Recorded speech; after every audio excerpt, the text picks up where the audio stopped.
네, 이제 시간이 되었으므로 주일 예배를 하나님 앞에 드리시겠습니다. 먼저 찬송가 15장 하나님 앞에 드리십니다.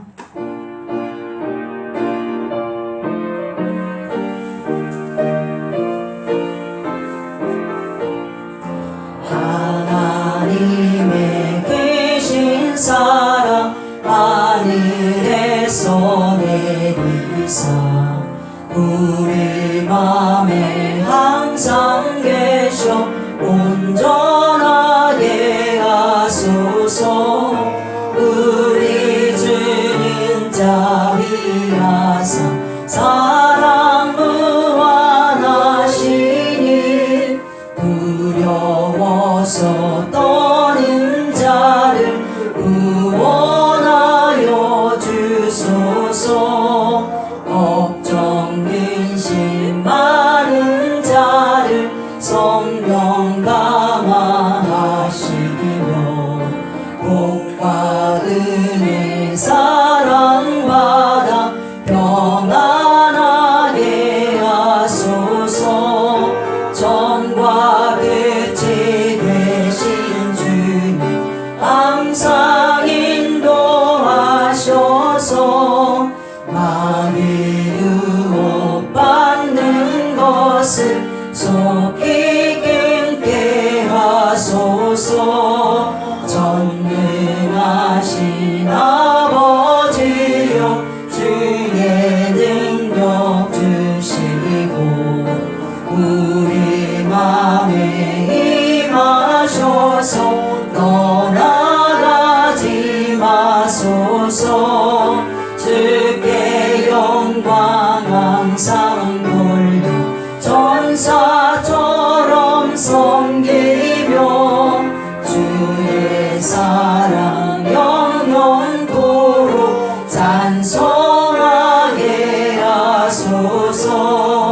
우리들이 거듭나서 의미 없게 하시고 주의 크신 구원받아 온전하게 하소서.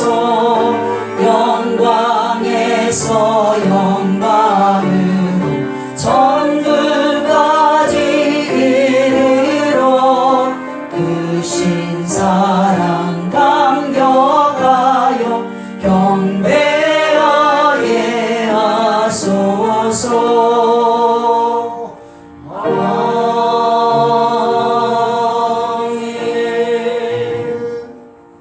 찬송가 287장 한 장 더 드리십니다.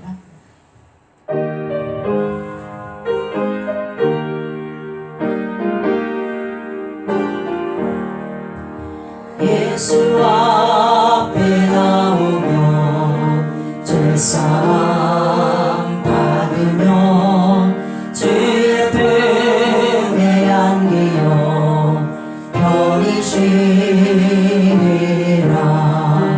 우리 주만 믿으며 모두 구원 얻으며 평생 복락 면류관 확실히 받겠네. 예수 앞에 나와서 은총을 받으며 맘에 기쁨 넘치어 감사하리라. 우리 주만 믿으며 모두 구원 얻으며 영생 복락 면류관 확실히 받겠네. 예수 앞에 설 때에 이곳을 입으며 밟고 있는 내 집에 길이 살리라. 우리 주만 믿으며 모두 구원 얻으며 영생 복락 면류관 확실히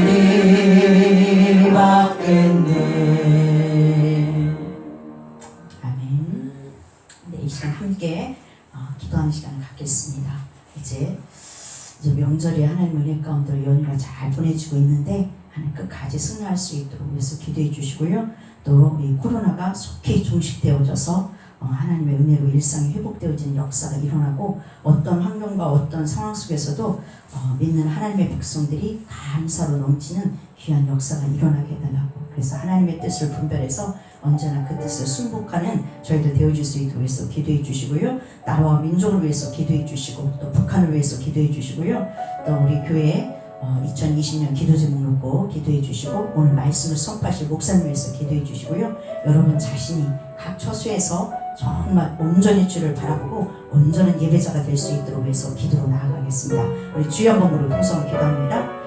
주여! 할렐루야. 거룩하신 아버지 제목 감사합니다. 오늘도 하나님께서 저희들 불러주시고 인도하여 주셔서 이렇게 살아계신 아버지를 바라보게 도와주시옵시고 예수의 이름을 통하여서 하나님 앞에 나아가 예배자가 되어줄 수 있도록 은혜 베풀어 주신 것 감사합니다.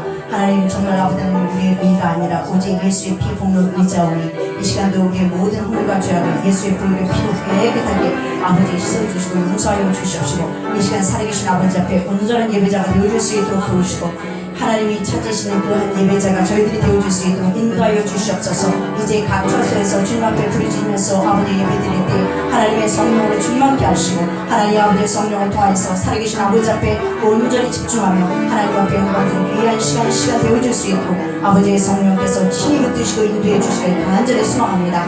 이제 아버지 하나님이시여 전세계 아버지 코로나로 인해서 많은 사람들이 어려움을 겪고 있습니다. 그러나 아버지 하나님 이 일을 통하여서도 하나님 모든 것이 합력하여 선을 이뤄가시는 아버지를 바라봅니다. 주님 정말 아버지 하나님 우리를 아버지 하나님 우리가 아버지의 고난과 아버지의 역경을 겪는 것은 하나님 아버지 우리를 아버지의 멸하를 뜻이 아니라 하나님 우리를 다시 한번 하나님 앞에 벌을 수행받고 회복시키려는 하나님의 뜻인 줄 믿습니다. 하나님의 성령께서 우리를 붙드시고 인도하여 주셔서 정말 하나님의 말씀 앞에 더 겸비하여 설 수 있게 하시고 아버지의 백성들이 온전히 아버지의 주님 앞에서는 놀라운 역사가 있게 하여 주시옵소서. 그래서 속히 아버지 하나님이시의 뜻대로 하나님의 뜻대로 코로나가 속히 종식되고 하나님 해결되어져서 일상이 회복되어지고 하나님 앞에 영광되는 놀라운 역사가 일어나게 도와주시되 아버지 열방 가운데 주의 복음이 선포되는 놀라운 역사가 있게 하여 주시옵소서. 이제 아버지 전 세계에 나가서 복음을 선포하는 귀한 성교사님들 기억하여 주시옵시고 특별히 우리 교회에서 파송한 우리 이경찬 성교사님 우리 아버지 하나님이시여 김태형 성교사님 기억하여 주시옵시고 불가리아 땅과 일본 땅에 아버지의 귀한 성교사님들이 아버지의 복음을 선포할 때마다 하나님 아버지의 놀라운 아버지의 능력으로 아버지의 죽어가는 영혼들이 돌아오는 놀라운 역사가 있게 도와주시옵소서. 무엇보다도 아버지 하나님이시여 건강을 붙들어 주셔서 힘있게 죄를 감당하는 놀라운 역사를 있게 하여 주시옵시고 하나님 앞에 일반들의 귀한 역사 아버지의 귀한 소식이 오고 갈 수 있도록 축복하여 주시옵소서. 하나님 아버지 감사합니다. 이제 아버지 하나님이시여 저희 나라가 이제 아버지 하나님 교육 아버지 명절로 인해서 이렇게 아버지 연휴를 맞이했습니다. 하나님 아버지 이때에도 아버지 서로 지키시고 보호하여 주셔서 언제나 아버지 주님을 더 기억하게 도와주시옵시고 언제나 주의 사랑으로 하나 되어져서 하나님 앞에 영광들의 귀한 역사가 일어나게 도와주시옵소서. 하나님 우리의 연약함을 통해서 하나님의 영광을 가리는 일이 없도록 하나님께서 불쌍히 여겨주시옵시고 하나님 우상 숭배하는 모든 불과 죄악들의 예수의 뿌리를 피로 하나님 씻으시고 용서하여 주셔서 하나님 앞에 더 담대히 서는 놀라운 역사가 있게 하여 주시옵시고 이 민족의 아버지 하나님이시여 경제, 정치, 문화, 아버지의 종교, 교육 모든 영역 가운데 하나님의 뜻대로 아버지 이루어져가는 것을 볼 수 있게 도와주시옵시고 아버지의 백성들이 먼저 주의 앞에 아버지 하나님이시여 순복하며 나아가는 놀라운 역사가 있게 하여 주셔서 정말 주께서 원하시는 민족으로 세움받을 수 있도록 도와주시옵시고 아버지 하나님 문재인 대통령을 비롯해서 모든 위정자들을 붙들어 주셔서 정말 백성을 진정으로 사랑하게 도와주시옵시고 하나님을 경외하고 두려워할 줄 아는 하나님 위정자들 되어줄 수 있도록 인도하여 주시옵소서. 이 땅에 세운 교회들을 통해서 하나님 일하여 주시옵시고 하나님의 뜻이 이루어지는 놀라운 역사가 있게 하여 주시옵시고 이 땅에 죽어가는 수많은 영혼들이 하나님 구원의 놀라운 아버지 구원의 방주 역할을 하나님 교회들이 감당하는 놀라운 역사가 있게 하여 주시옵소서. 하나님 아버지 감사합니다. 속히 아버지는 북한의 아버지의 복음의 문이 열려지고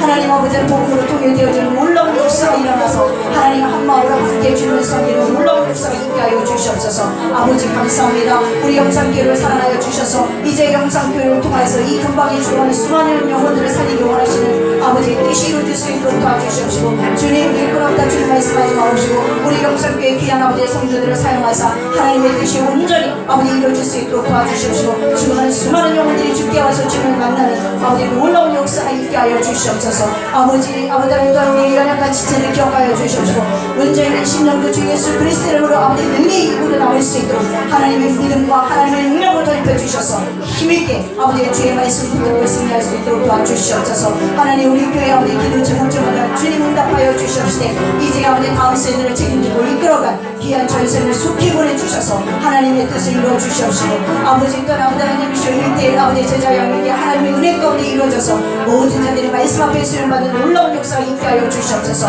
이 시간에도 말씀을 선포하실 목사님 다루에 세우실 터이되 하나님의 성령의 능력을 세우시고 하나님의 분리의 팔을 붙들어 주셔서 이 시간 선포되어진 말씀 앞에 저희들 아멘으로 화답하여 하나님 앞에 영광 돌릴 수 있도록 도와주시옵시고 하나님 각 처소에서 주님을 바라보고 예배드릴 때 우리 여러분들의 귀한 아버지의 성도들 성령을 충만케 하시고 하나님의 말씀을 통해서 위로가 되게 하시고 하나님의 말씀을 통해서 힘을 얻게 도와주시옵시고 하나님의 윤리와 법들을 배워 하나님 앞에 영광 돌린 귀한 시간 되어줄 수 있게 하시고 하나님의 말씀대로 살 수 있는 아버지의 결단을 심령을 허락하여 주셔서 하나님의 영광 돌린 귀한 역사만 있게 하여 주시옵소서. 살아계신 아버지께 이 시간도 맡겨드립니다. 성령님 인도하여 주시옵소서. 감사드리며 예수님의 이름으로 기도하였습니다. 아멘.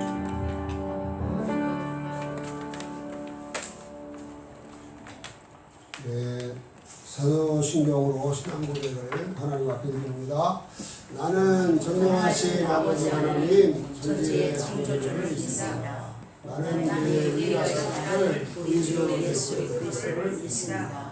그는 성령으로 인대되어 동정녀 마리아에서 나시고 우리로 연락위에 고난을 받아 십자가에 못 박혀 죽으시고 장사된 지 사흘 만에 죽은 자 가운데서 다시 살아나셨으며 하늘에 오르시어 전능하신 아버지 하나님 뒷편에 앉아 계시다가 오늘부터 살아있는 자와 죽은 자를 심판하러 오십니다.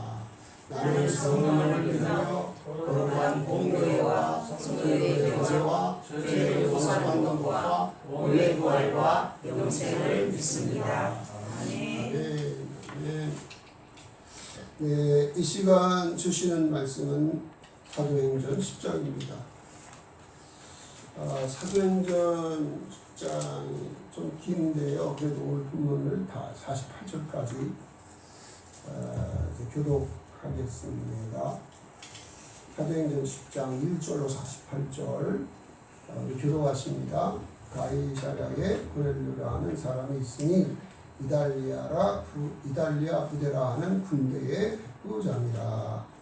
그가 경건하여 온 집안과 더불어 하나님을 경외하며 백성을 많이 구제하고 하나님께 항상 기도하더니 하루는 제9시쯤 되어 한상 중에 밝히봄에 하나님의 사자가 들어와 이르되 고넬료야 하니 고넬료가 주목하여 보고 두려워 이르되 주여 무슨 일이니까 천사가 이르되 네 기도와 구제가 하나님 앞에 상달되어 기억하신 바가 되었으니 네가 지금 사람들을 요바에 보내어 베드로라 하는 시몬을 청하라. 그는 무두장이 시몬의 집에 유숙하니 그 집은 해변에 있다 하더라. 마침 말하던 천사가 떠나네 고넬료가 집안 하인 둘과 부하 가운데 경건한 사람 하나를 불러 이 일을 다 이루고 요바로 보내니라. 이튿날 그들이 길을 가다가 그 성에 가까이 갔을 그때에 베드로가 기도하려고 지붕에 올라가니 그 시각은 제6시이더라. 그가 시장하여 먹고자 하매 사람들이 준비할 때에 황홀한 중에 하늘이 열리며 한 그릇이 내려오는 것을 보니 큰 보자기 같고 네 귀에 매어 땅 위에 들이웠더라. 그 안에는 땅에 있는 각종 네 발 가진 짐승과 기는 것과 공중에 나는 것들이 있더라. 또 소리가 있을 때 베드로야 일어나 잡아먹어라 하거늘 베드로가 이르되 주여 그럴 수 없나이다. 속되고 깨끗하지 아니한 것을 내가 결코 먹지 아니하였나이다 하는데 또 두 번째 소리가 있으되 하나님께서 깨끗하게 하신 것을 네가 속되다 하지 말라 하더라. 이런 일이 3번 있은 후 그 그릇이 곧 하늘로 올려져 가니라.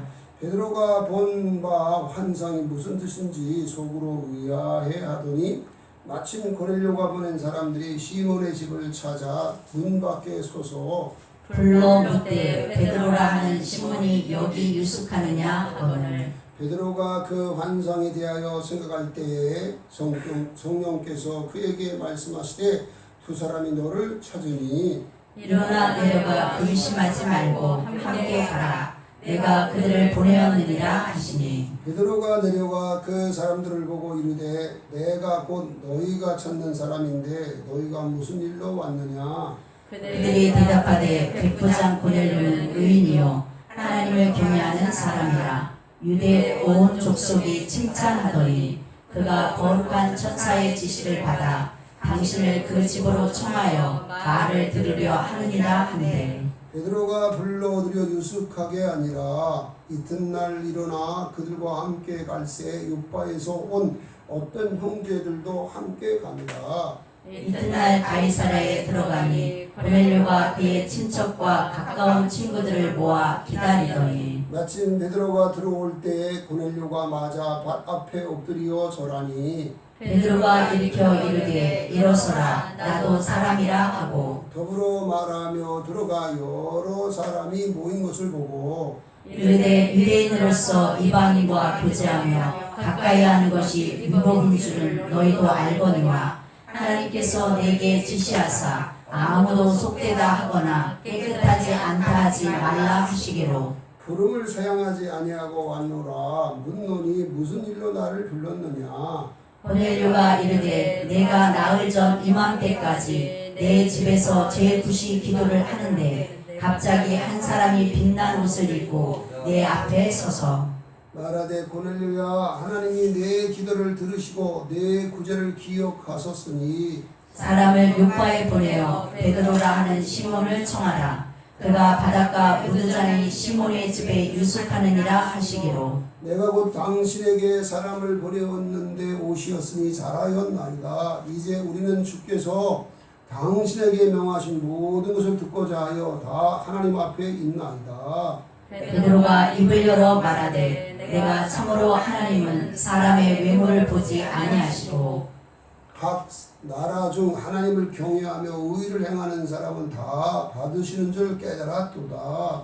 만유의 주 되신 예수 그리스도로 말미암아 화평의 복음을 전하사 이스라엘 자손들에게 보내신 말씀 곧 요한이 그 세례를 반포한 후에 갈릴리에서 시작하여 온 유대에 두루 전파된 그것을 너희도 알거니와 하나님이 나사렛 예수에게 성령과 능력을 기름 붓듯 하셨음에 그가 두루 다니시며 선한 일을 행하시고 마귀에게 눌린 모든 사람을 고치셨으니 이는 하나님이 함께 하셨습니다. 우리는 유대인의 땅과 예루살렘에서 그가 행하신 모든 일의 증인이다. 그를 그들이 나무에 달아 죽였으나 하나님이 사흘 만에 다시 살리사 나타내시되 모든 백성에게 하신 것이 아니요 오직 미리 택하신 증인 곧 죽은 자 가운데서 부활하신 후 그를 모시고 음식을 먹은 우리에게 하신 것이라. 우리에게 명하사 백성에게 전도하되 하나님이 살아있는 자와 죽은 자의 재판장으로 정하신 자가 곧 이 사람인 것을 증언하게 하셨고 그에 대하여 모든 선지자도 증언하되 그를 믿는 사람들이 다 그의 이름을 힘입어 죄사함을 받는다 하였느니라. 베드로가 이 말을 할 때에 성령이 말씀 듣는 모든 사람에게 내려오시니 베드로와 함께 온 할례 받은 신자들이 이방인들에게도 성령 부어 주심으로 말미암아 놀라니 이는 방언을 말하며 하나님 높임을 들으리라. 이에 베드로가 이르되 이 사람들이 우리와 같이 성령을 받았으니 누가 능히 물로 세례 베품을 금하리요 하고 명하여 예수 그리스도의 이름으로 세례를 베풀라 하니라. 그들이 베드로에게 며칠 더 머물기를 청하니라. 아멘 아멘 할렐루야. 성부 성자 성령 삼위 하나님께서 우리와 늘 함께 하시는 걸 믿으시기 바라고 예배 중에 우리 하나님이 성령으로 기름 부어주시고 진리의 말씀을 영화롭게 하는 은혜 있기를 주 이름으로 축원합니다. 하나님께서 예루살렘 교회가 박해당할 때에 사도 외에는 모든 성도들을 흩어지게 하셨습니다. 또한 교회를 박해하던 사울을 변화시켜서 복음 전도자 사명자가 되게 하심으로 온 유대와 갈릴리와 사마리아에도 교회가 세워져서 더더욱 믿는 사람들의 수가 많아지게 하셨습니다. 또한 사도 베드로로 하여금 탁월한 능력 전도를 하게 하심으로 교회마다 더 큰 부흥이 일어나게 하셨습니다. 그럼에도 불구하고 하나님 마음에 안타까움이 있었습니다. 당시 초대교회 신자들은 대개가 유대인 신자들인데 그들은 그릇된 선민사상에 빠져서 유대인들에게는 복음을 전했지만 이방인에게는 복음을 전하지 않았던 것입니다. 하나님은 이방인도 구원받기를 원하시는데 저들이 이방인에게는 복음을 전하지 않기 때문에 하나님의 안타까움이 컸던 것입니다. 그런데 하나님께서 유대인 신자들을 변화시켜서 이방인에게도 복음을 전하게 하셨습니다. 그 첫째 방법이 로마의 백부장 고넬료와 사도 베드로를 만나게 하신 것입니다.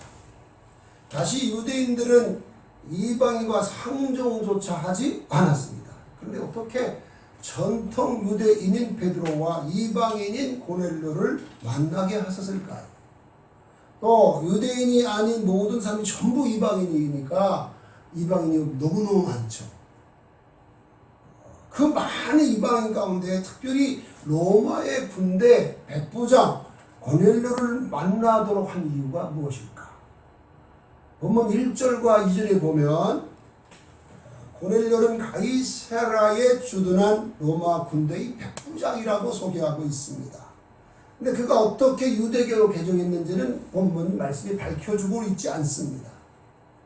근데 이렇게 추측할 수 있습니다.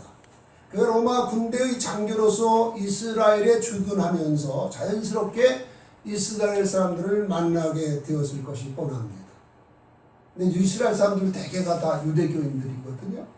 근데 그들이 믿는 이 하나님, 여호와 하나님, 그 하나님만이 참 하나님인 것을 그들을 통해서 깨닫게 됐다는 거죠. 그렇게 돼서 자연스럽게 그가 유대교로 개종하게 되었고 열심히 신앙생활을 하면서 성경 말씀 배우고 기도하면서 경건한 삶을 살게 되었다는 것입니다. 놀라운 것은 그가 경건하여 온 집안으로 더불어 하나님을 경외하도록 했다는 것입니다. 여기서 말하는 온 집안이란 가족들만 말하는 게 아닙니다. 가족들과 하인들 그리고 그가 다스리는 부하, 직속 부하 가운데 또 자기 집안에 있는 사람이 있었거든요. 그 사람들까지도 다 포함해서 하나님을 경외하도록 했다는 것이죠. 그것은 그의 경건함이 얼마나 대단한 것이었는가를 그 열매를 통해서 알 수가 있습니다. 당시 로마 군인들이 유대인들을 업신여기죠. 주둔하는 군대인데 유대인들을 업신여기고 유대인들을 학대도 하고 거기서 억압을 했거든요. 근데 고넬료는 이 유대인들 가운데 특별히 가난한 사람들을 여기 보면 많이 구제했다. 이건 그냥 보통한 게 아닙니다. 아마 받은 월급을 거의 다 구제비로 썼는지 모르겠어요. 이것은 뭘 말하냐면 그가 이웃을 내 몸같이 사랑하는 말씀을 철저하게 실천했다는 것이죠. 그만큼 독실한 유대교인이었던 것이죠. 그 다음에 그가 항상 기도에 힘을 썼다 그랬어요. 여러분 항상 기도에 힘쓰는 사람이 어떤 사람이 항상 기도에 힘을 쓸 수 있는지 아세요? 두 가지가 겸비되는데요. 하나는 하나님은 좋으신 아버지 하나님이라는 걸 알아요. 너 구하라 주실 것이요 찾으라 찾을 것 문을 두드리라 그러면 너희가 악한 자식에게 좋은 것을 실수하거든 하물며 밤낮 부린 자에게 천국에 좋은 걸 주지 않겠느냐. 우리 하나님이 좋으신 하나님인 걸 알아야 돼요. 그러면요 어떤 일이 있어도 하나님께 나아가게 되죠. 또 하나 있어야 겸비해야 될 것이 있는데 그것이 뭐냐면 하나님의 은혜 없이는 나는 아무것도 할 수 없다는 자기의 부족함, 자기의 무능함을 알아야. 이 두 가지가 겸비된 사람만이 항상 하나님께 기도할 수 있어요. 그래야 기도해 볼 수 있어요. 근데 고넬료는 이 두 가지를 겸비하는 사람이었다. 그렇기 때문에 항상 하나님 앞에 기도하기를 힘썼던 것입니다. 아마 그가 이 경건한 유대인들의 관습을 따라서 하루에 3번 기도를 한 것 같아요. 여기 제9시 기도 시간에 환상을 본 사건을 보면 그렇습니다. 그 유대인들이 아침에 해 뜨기 전에 한 번 기도하고요. 그 다음에 오후 3시, 로마 시간 9시죠. 9시에. 그리고 해질 무렵에 또 3번 기도하는 게 경건한 유대인들의 습관이에요. 다니엘이 하루 사자굴에 들어간 걸 알고도 하나님의 기도한 거 아시죠? 다니엘이. 그것이 바로 경건한 유대인들의 관습입니다. 그러니까 이 고넬료 역시도 그렇게 기도를 했던 것 같아요. 어느 날 이제 3절로 9절에 보면 제9시에 주님께서 그에게 환상을 보여주셨는데 그것이 9시였다는 그것이 바로 기도하는 시간입니다. 환상 중에 천사가 내 기도와 구제가 하나님 앞에 상달하여 기억하신 바 되었으니 네가 지금 사람들을 요빠에 보내 베드로라 하는 시몬을 청하라. 그는 무도장이 시몬의 집에 유숙하니 그 집은 해변에 있느니라. 이렇게 말씀을 하고 떠났습니다. 고넬료가 이 말씀대로 준행하기 위하여서 이제 하인 2사람, 그 다음에 직속 부하 가운데 경건한 사람 하나, 이 3사람에게 자기가 천사한테 들은 말을 이렇게 전해가지고 그들을 요빠, 베드로가 유숙하고 있는 요빠, 무두장이 시몬의 집으로 보내했습니다. 자, 그러면 이제 우리가 그러면 하나님께서 이 고넬료의 마음을 이렇게 움직여서 베드로를 초청하게 했는데 그러면 평생 이방인과 상종도 하지 않았던 전통 유대인인 이 베드로의 마음을 하나님께서 어떻게 움직여서 고넬료의 집에 오게 했을까 하는 생각을 하게 되죠. 그런데 오늘 9절로부터 23절에 보면 고넬료가 보낸 이 3사람이 요빠성에 가까이 이르렀을 때의 시간이 제6시인데 6시는 우리나라 시간으로 12시예요. 점심 먹을 때죠. 점심 먹을 때 이제 베드로가 기도하려고 옥상으로 올라갔고 사람들은 이제 베드로가 음식 먹을 수 있도록 음식 준비를 집안에서는 하고 있었습니다. 옥상에서 기도하는 동안에 갑자기 황홀한 중에 하나님께서 또 베드로에게도 환상을 보여주셨습니다. 이 환상이 어떤 환상이냐면 하늘에서 큰 보지개 같은 그릇이 내려왔는데 거기에 안에 보니까 4발 달린 짐승들과 날개 달린 새들이 막 가득 있었어요. 아마 굉장히 큰 보자기였던 것 같아요. 그런데 그걸 보여주면서 하시는 말씀이 베드로야 잡아먹어라 이렇게 했거든요. 일어나 잡아먹어라 그랬더니 베드로가 말했습니다. 주여 그럴 수 없나이다. 속되고 깨끗하지 않은 것을 내가 결코 먹지 아니하였나이다 하고 말했습니다. 하나님이 깨끗하게 한 것을 네가 왜 부정하다 하느냐 이렇게 말씀을 하셨는데 이런 환상이 그 옥상에 올라가서 기도하는 이 베드로에게 3번이나 연속적으로 나타났거든요. 누가 한 거죠? 하나님이 하신 거죠. 하나님께서 이렇게 환상을 보여주셨는데 이게 무슨 뜻일까 하고 의아해하는 사이에 고넬료가 보낸 3사람이 이 무두장이 시몬의 집에 문을 두드린 거예요. 도당하고 두드려. 그러자 성령께서 베드로에게 2사람이 너를 찾으니 일어나 내려가 의심하지 말고 함께 가라. 내가 그들을 보냈느니라 이렇게 말했습니다. 그래서 베드로가 내려가서 그들을 보고 내가 너희가 찾는 사람인데 너희가 무슨 일로 왔느냐 하고 물었습니다. 그러자 그들이 백부장 고넬료는 의인이요 하나님을 경외하는 사람이라 유대 족속 중에 칭찬하더니 그가 거룩한 천사의 지시를 받고 당신을 그 집에 청하여 말을 드리려 하느니라 하고 말했습니다. 그래서 베드로가 그 사람들을 불러들여서 그 집에 함께 그래서 아마 저녁 6시 이제 오후가 됐기 때문에 아마 거기서 하룻밤을 잔 것 같아요. 무두장이 시몬의 집에서 유숙을 했습니다. 그리고 그 이튿날 베드로가 이 요빠에서 있는 어떤 형제들, 있는 유대인들이죠. 이 형제들하고 그 다음에 이 세 사람의 인도를 따라서 고넬료의 집으로 갔습니다. 자, 그렇다면 고넬료는 어떻게 사도 베드로를 영접했을까요?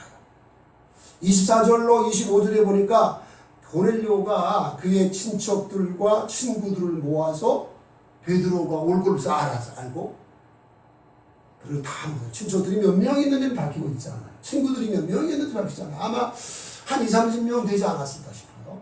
이제 그들을 다 이제 불러서 이제 베드로를 영접하도록 준비하고 있다가 베드로가 딱 문을 열고 들어오니까 베드로의 발 앞에 엎드려서 절을 했어요. 아마 하나님의 천사를 통해서 베드로를 청하라겠습니까? 그분은 대단한 하나님의 사람이 아닐까 하는 그 생각 때문에 아마 엎드려 절한 것 같아요. 그런데 베드로가 벌쩍하게 그거를 일으키면서 일어서라, 나도 사람이다 하고 그와 더불어 말하면서 보니까 수많은 사람들이 모여 있거든요. 그래서 그것을 보고 이런 말을 했습니다. 유대인과 이방인이 교제하는 것이 율법인 줄 알거니와 하나님께서 내게 지시하사 아무도 속되다 하거나 깨끗하지 않다 하지 말라 하시기로 부름을 사용하지 아니하고 왔노라. 묻노니 무슨 일로 나를 불렀느냐 물었습니다. 그러자 베드로가 나흘 전에 자기가 천사를 보게 되고 천사를 통해 들은 말씀대로 사람을 보내서 당신을 초청하게 됐다는 말을 이야기했습니다. 그러면서 그가 말하기를 주께서 당신에게 명하신 모든 것을 듣고자 하여 우리가 하나님 앞에 있습니다. 하신 말씀을 들려주세요. 이렇게 이제 한 거죠. 그때 베드로가 이런 말을 합니다. 내가 참으로 하나님은 외모를 보지 아니하시고 각 나라 중에서 하나님을 경외하며 의를 행하는 사람은 다 받으신 줄 깨달았다 라고 말합니다.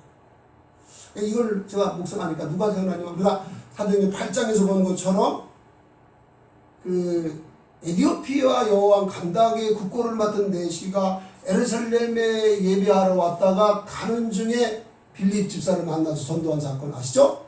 그러니까 이 사람도 사실은 에디오피아의 그러니까 재무장관격인 사람인데 이 사람이 유대인들을 통해서 여호와 하나님을 알게 됐고 하나님을 잘 알기 위해서는 기왕이면 예루살렘에 가서 예배를 드리는 게 좋겠다 해서 며칠 길을 그 마차를 타고 이렇게 해서 왔다가 간데 이걸 누가 보시고 하셨냐면 하나님 보시고 하셨단 말이에요. 그래서 그 중심을 하신 하나님이 필립 집사를 통해서 그를 복음을 전해서 그를 구원받게 하고 세례받게 해서 에디오피아 수많은 영혼들이 구원받도록 하나님 역사하셨거든요. 이제 그것처럼 베드로가 그걸 너무 잘 알기 때문에 지금 각 나라 중에서 정말 의를 행하고 경건하게 사는 사람을 얼마든지 하나님 부르신다는 걸 내가 안다 하고 말을 한 것입니다. 자, 두 번째는 사도 베드로가 이방인들에게 예수 그리스도의 복음을 전했습니다. 예수 그리스도의 복음, 예수 그리스도의 복음은 곧 예수 그리스도 자신입니다.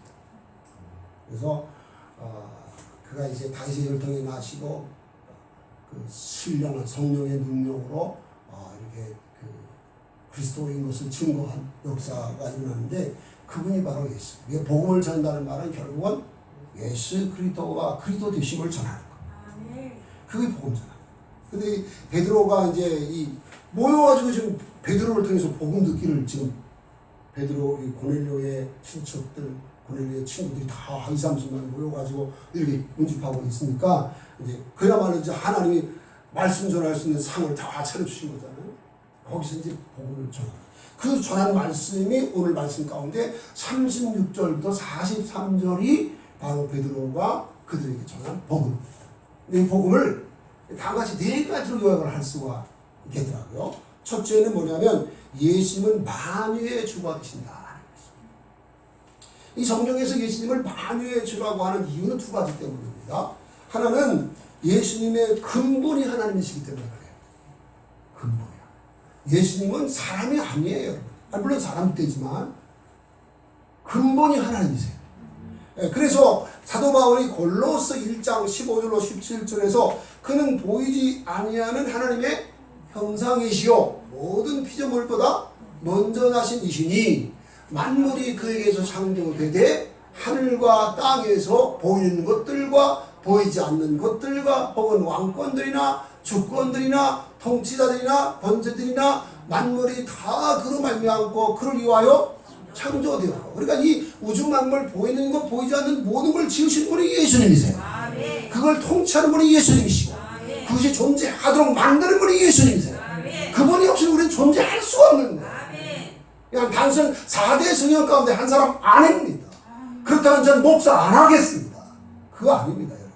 그 다음에 만물이 그가 만물보다 먼저 계시고 만물이 그 안에 함께 있습니다. 이 말이 뭐냐면 만물이 존재하도록 붙들고 있는 분이 예수님이시단 말이에요. 예수님은 하나님이세요. 그래서 만유의 주예요. 만유의 주라는 말은 우주 만물의 주인 되신 분이라는 말이에요. 하나님도 주인이지만 동시에 예수님도 주인이시고. 근데 또 다른 하나 이유가 있는데, 예수님을 이렇게 만유의 주라고 하는 이유는 뭐냐면, 예수님이 성육신 하셔서 사람 돼가지고 성경에 기록된 말씀을 따라서 구속사를 완성하신 유일한 분이기 때문에 만유의 주가 되신 거죠. 제가 늘 말씀드린 대로 그는 근본 하나님의 본체시나 하나님과 동등됨을 취할 것을 여기지 아니하시고 오히려 자기를 비워 종의 형체를 가져 사람들과 같이 되셨고 자기를 낮추시고 죽기까지 복종하셨으니 그 십자가에 죽으시니라. 이러므로 그를 지키 높여 모든 이름 위에 뛰어난 이름을 주사 하늘에 있는 자들과 땅에 있는 자들과 땅 아래에 있는 자들로 모든 무릎을 예수의 이름에 꿇게 하시고 예수를 향하여 주라 시인하여 하나님 아버지께 영광을 돌리게 하셨어요. 그래서 예수님은 만유의 주신 거예요. 그 예수 그리스도만이 길되고 질되고 생명이 되십니다. 그래서 인간의 유일한 소망, 완전한 소망은 예수 그리스도예요. 뿐만 아니라 천국의 모든 것이 예수도 아니에요. 하늘의 모든 영광과 모든 선한 것이 예수님의 충만하십니다. 예수님 때문에 하나님의 전부를 얻는 것이고 천국의 모든 것을 얻는 것이에요. 그래서 이걸 알기 때문에 모든 걸 다 포기하고도 예수님 한 분을 얻고 그 안에서 발견되려고 했다고 바울이 고백하는 것입니다. 그 은혜가 저와 여러분들 있기를 원합니다. 두 번째는 예수님의 공생 중에 하나님이 함께하신 증거가 나타났기 때문에 예수님은 그리스도라는 것입니다. 37절로 38절을 보면 세례 요한의 때부터 갈릴리에서 시작하여 온 유대에 두루 다니시며 복음을 전하셨는데 하나님께서 나사렛 예수에게 성령과 능력을 기름 붓듯 하셨기에 선한 일을 하시고 마귀에 눌린 자를 모두 고쳐주셨다. 예수님이 얼마나 많은 모든 병자, 모든 귀신 들린 자, 심지어는 죽은 자들 살려주면서 역사를 하셨는데 그것이 뭐냐면 하나님께서 예수님과 함께한 증거라는 거예요. 그렇기 때문에 예수님은 그리스도라는 거예요. 이 역사상 그런 분이 없었어요. 이 마태복음 8장에 보면 예수님이 베드로의 집에 갔다가 열병 든 베드로의 장모를 고쳐주길래 그 저녁에 많은 사람들이 수많은 병자를 다 데려왔는데 예수님이 다 그걸 고쳐주시거든요. 귀신 쫓아서 온전케 하고 병 고쳐주고. 그러니까 마태가 무슨 말하냐면 그것이 이사야서 53장 4절부터 6절의 말씀을 성취한 사건을 말하는 거예요. 그런 근본적으로 여러분 예수님이 우리의 질고를 지고 우리의 슬픔을 당하셨죠. 예수님이 찔린 것은 우리의 허물 때문에, 예수님이 상하신 것은 우리의 죄악 때문에, 예수님이 징계를 받음으로 우리는 평화를 누리게 하고 예수님이 채찍에 맞음으로 나음을 이렇게 하셨도다. 우리는 그 양가서 그렇게 하고 학기지기로 갖고를 여호와께서 우리 머리의 죄악을 그에게 담당시키셨다. 예수님이 십자가로 태속하는 은혜가 바로 그래서 이런 역사 이런 것이 뭐냐면 예수님이 그리스도라는 증거예요. 그 다음에 세 번째는 뭐냐면 십자가에 못 박혀서나 부활하시기 때문에 예수님은 그리스도라는 것입니다. 39절로 41절로 보면 우리는 유대인의 땅과 예루살렘에서 그가 행한 모든 일에 승리가. 여러분 베드로가 예수님하고 함께 살았으니까 얼마나 잘하겠어요? 그들이 나무에 달아 죽였으나 그들은 유대교 지도자들이죠. 그들이 나무에 달아 죽였으나 하나님이 사흘 만에 다시 살리사 나타내셨다. 예수님이 그 사람을 구원하기 위해서 행한 성육신하시고 그다음에 종처럼 섬기는 삶을 사시고 선한 일, 뭐 귀신 들린 자, 병든 자, 고치고 죽은 자 살리고 하는 기도하셨지만은 예수님이 그 인류를 구원하는데 가장 핵심적인 사건은 십자가 죽음과 부활입니다. 그것이 아주 복음의 핵심인 거죠. 그래서 사도 바울이 로마서 4장 25절에서 예수는 우리가 범죄한 것 때문에 내줌이 되고 또한 우리를 의롭다 하시기 위하여 살아나셨느니라 이렇게 말씀합니다. 예수님의 십자가 죽음과 부활이 이렇게 중요한 것입니다.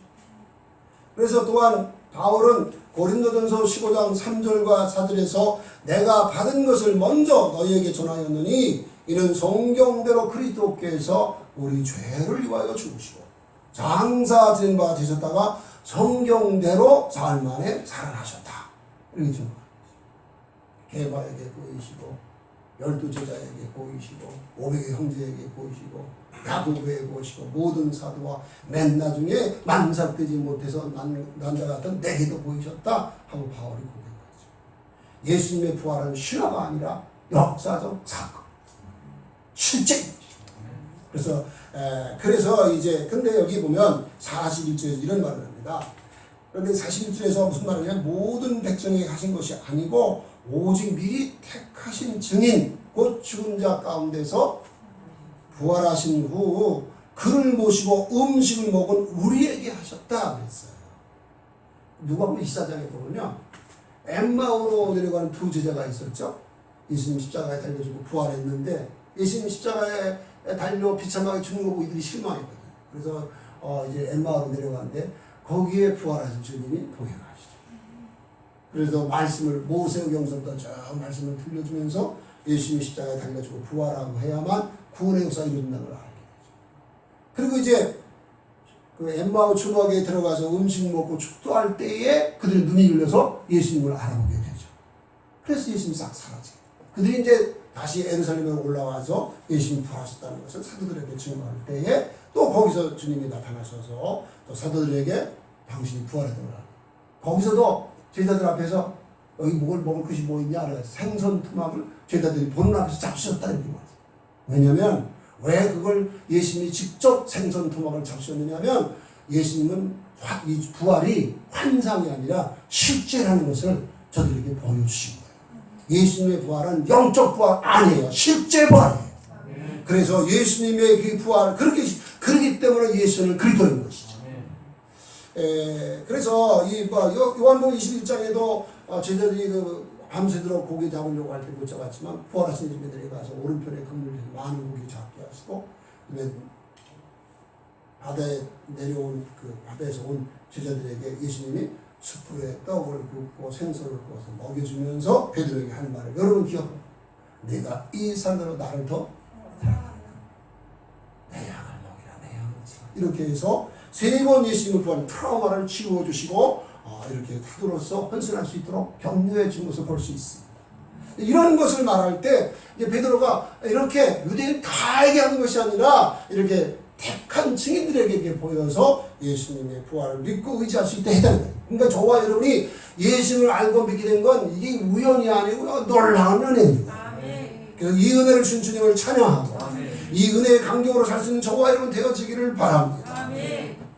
자, 그 다음에 네 번째는 뭐냐면 우리에게 명하사 복음 전하게 하신 내용을 보니 예수는 그리스도다 라고 증거를 했습니다.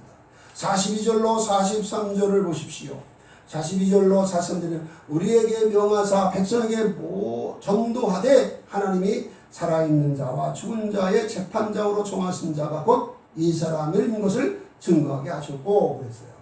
여러분 저 예수님 부활하신 후에 너희는 온 천하의 만민에게 복음을 전파하라. 너희는 가서 모든 민족을 대상으로 명령을 줬잖아요. 그걸 얘기하는 거예요. 그런데 그 복음을 전하면서 뭐냐면 예수님은 하나님이 살아있는 자가 죽은 자의 재판장으로 세웠다는 거죠. 앞으로 예수님 재림하시면 모든 민족을 모아놓고 심판하게 되는 거 아시죠? 그러니까 재림하신 예수님, 처음에 초림하신 예수님은 구원주로 오시는 거지만 나중에 재림하실 때는 심판주로 오시는 겁니다. 그래서 디모데후서 4장 1절에 보면 산자와 죽은 자를 심판하신 이가 예수 그리스도인 것을 바울이 말하고 있는 것입니다. 그 다음에 세 번째는 모든 순교자 증언한 그리스도가 예수입니다. 예수님이 이 탄생서부터 예수님의 생애 전체가 다 증언되어 있죠. 그게 근본이 누구고 어디서 태어나고 어떻게 죽고 어떻게 부활하는 걸 성경인데 나는 그걸 세워보지 않았는데 어느 목사님이 그러더라고요. 구약성의 예언들을 같이 쓰셔보니까 460가지가 된대요. 460가지를 깜짝하게 성취한 분이 예수님이세요. 이게 사람으로 되는 겁니까 이게? 아무리 그걸 사람 수단 방법 다 해도 절대로 안 됩니다. 누가 역사한 거죠? 하나님이 하신 거예요. 그래서 예수는 그리스도예요. 하나님이 세우신 그리스도.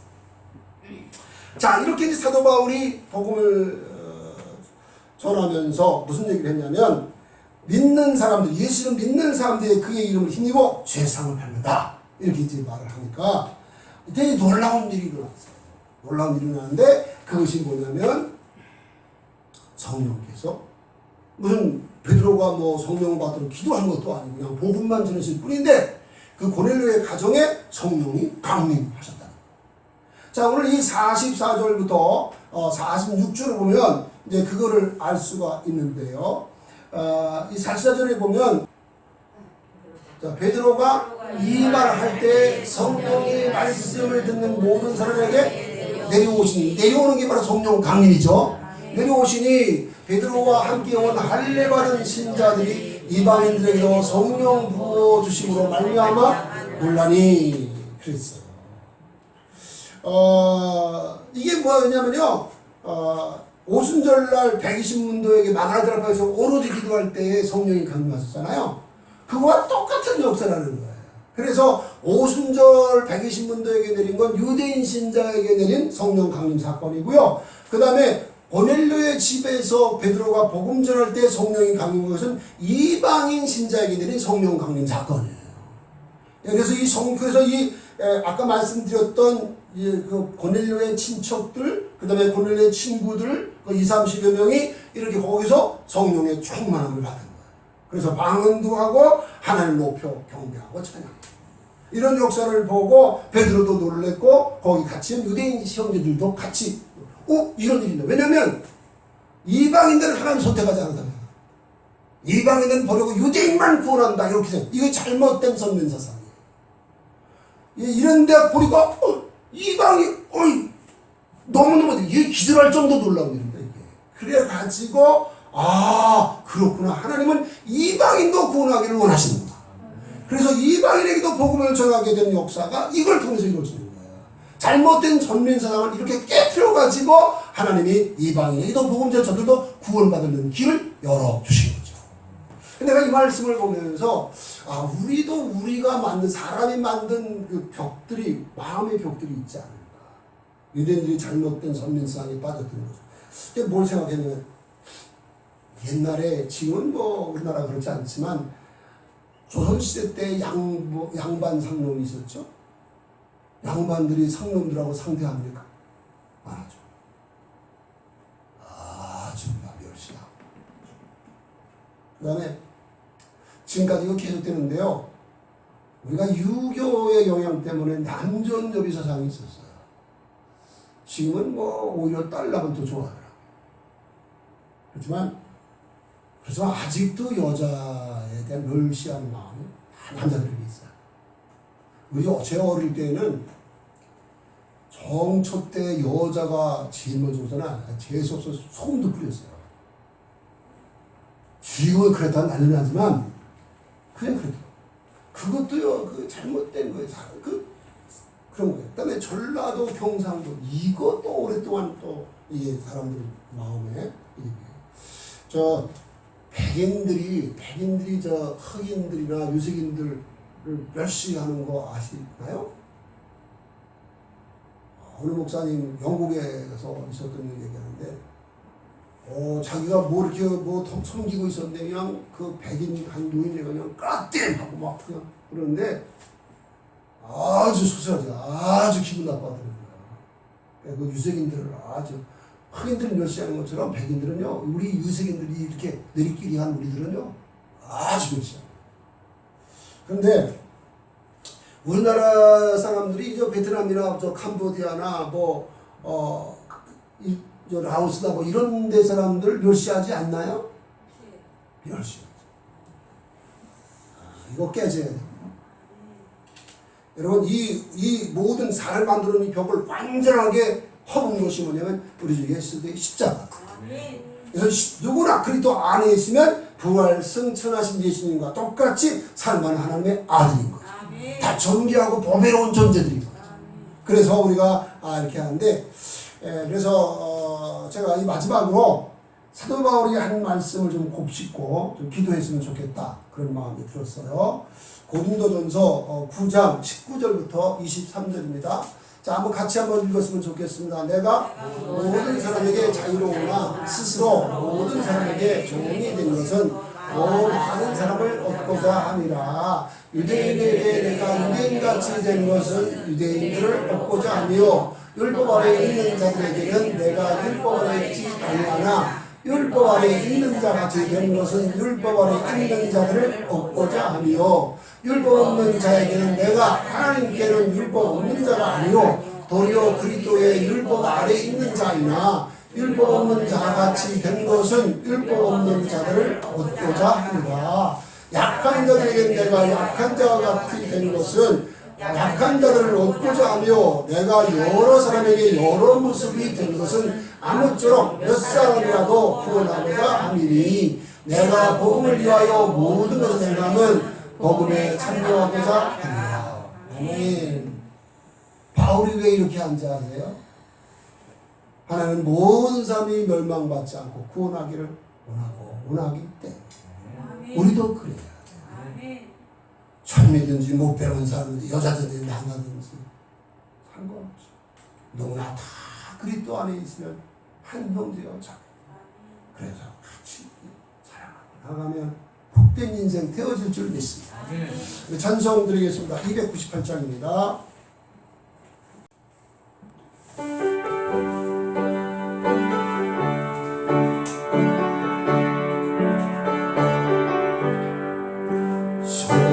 속죄하신 그새 주를 내가 찬송하리라. 내게 자유 주시려고 주가 고난 당했네.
기도하겠습니다. 유대인들이 갖고 있는 그릇된 이 선민 사상이 이게 아주 무서운 철벽같이 단단한 사상이었습니다. 이걸 깨뜨리기 위해서 고넬료와 베드로를 하나님의 기적적인 방법으로 만나게 하시고, 베드로가 복음 전할 때 성령이 강림하게 하셔서 이방인도 똑같이 하나님의 사랑하고 구원하기를 원하신다는 것을 확실하게 보여주셨어요.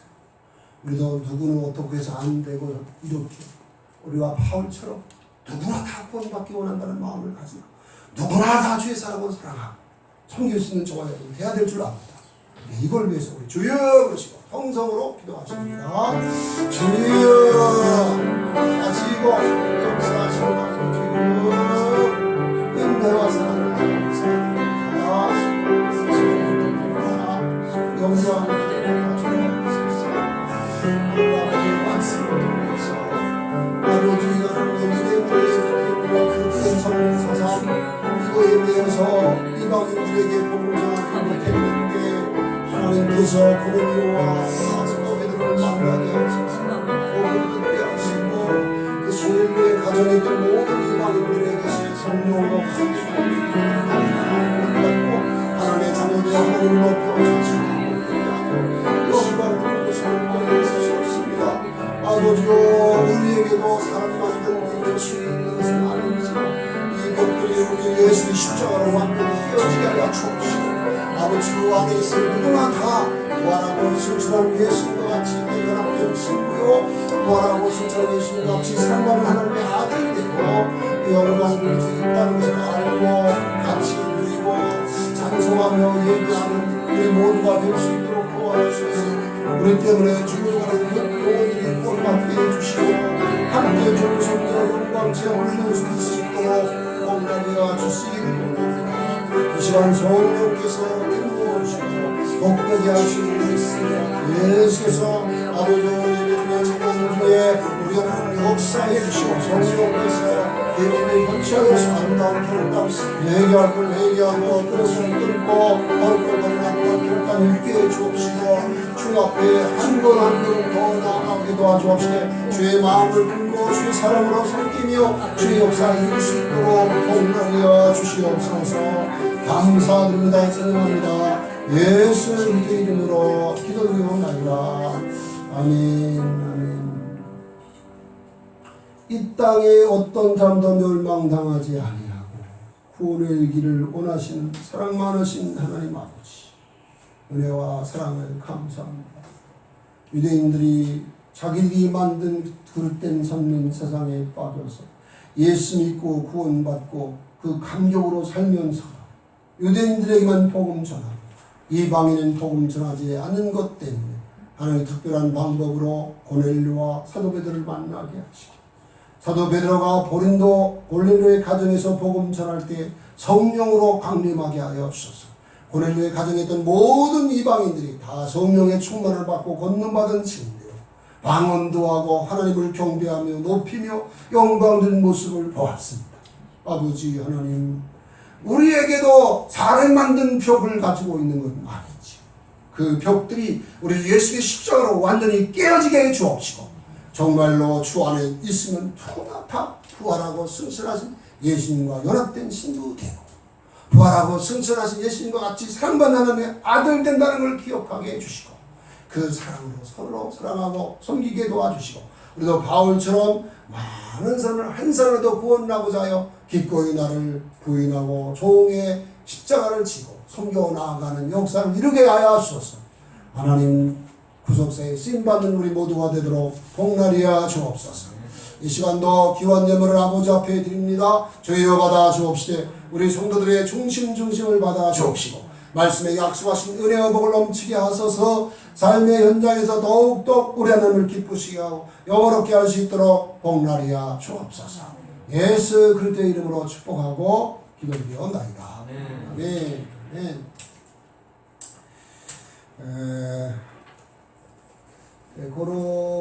코로나가 금방 종식될 것 같지는 않습니다. 그럴지라도 다음 주부터는 이제 대면 예배를 드리겠습니다. 대면 예배 드리는데 9시와 11시 예배 드리도록 하겠습니다.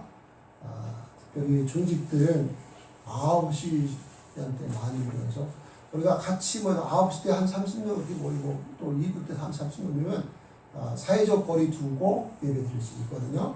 아무 문제 없으니까 우리 철저히 방역 지켜가면서 예배에 좀 집중하는 그런 노력을 우리 영산의 가족들이 다 했으면 좋겠어요.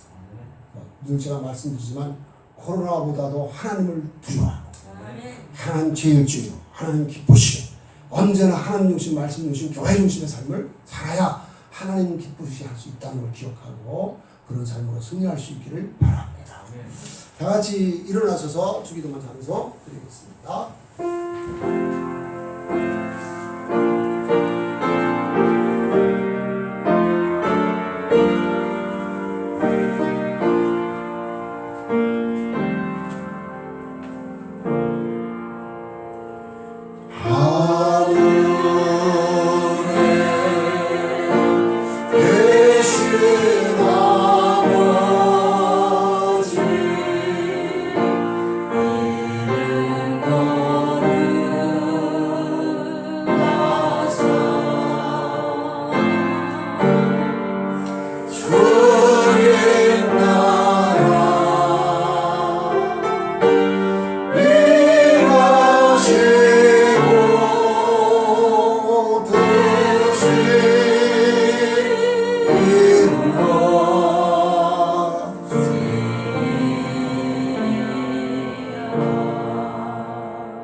이제는 부활이요 생명이신 우리 주 예수 그리스도의 은혜와 독생자를 화목제물에 내어 주신 하나님 아버지의 극진하신 사랑하심과 우리 안에 계셔서 얼마든지 진리의 말씀 따라 살아내게 하시는 우회사 성령님의 감화하시고 감동하시고 위로하시며 충만하시며 교통해 주시는 역사하시니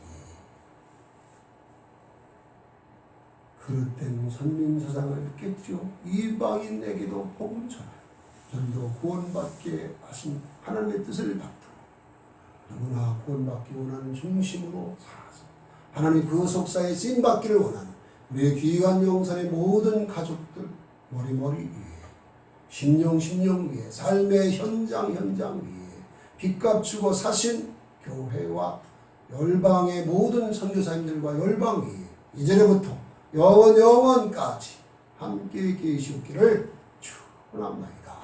아멘.